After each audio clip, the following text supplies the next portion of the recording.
Doug and I, my husband and I, are disagreeing on this one. A friendly, loving disagreement, but he's very much in favor of what Trump is doing, and I'm not.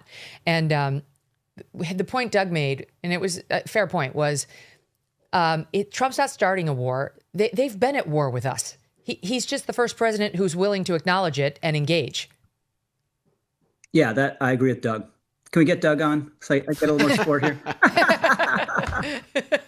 I think that's definitely But can true. you expand on that? Because, I mean, of course, as a news anchor, I have been covering all these years the number of times that Iran does attack American properties or troops stationed here, there, or elsewhere, or through its proxies, is constantly like, I don't mean to minimize it, but just like a dog, like a junkyard dog in a car lot, biting us constantly, hurting us constantly.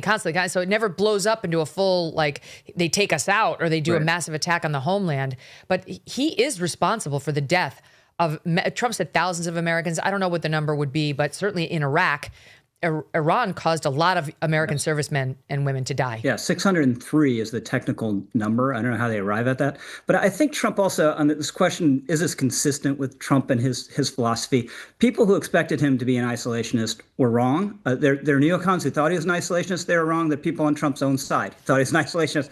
They're wrong. As we've seen over the last year or so, the reflex is towards action.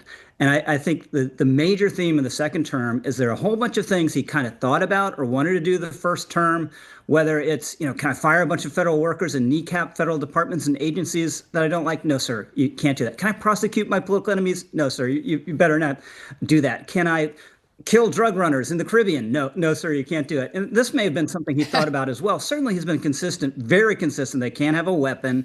And going back to 1980, he's saying, let's just take them out. This regime is terrible. So I think this is one of those things where there's a soundbite making its way on the internet right now of Trump back in 1980 saying, why would we let them have our hostages for 444 days? It's inexcusable. Keep going. Right. So I was just going to say, this is just one of those things where he's figured out, you know what? I can do it. No one's going to stop me. Now, that doesn't mean, that's not the affirmative case on the merits for doing it, but that's just explaining his mindset here, I think.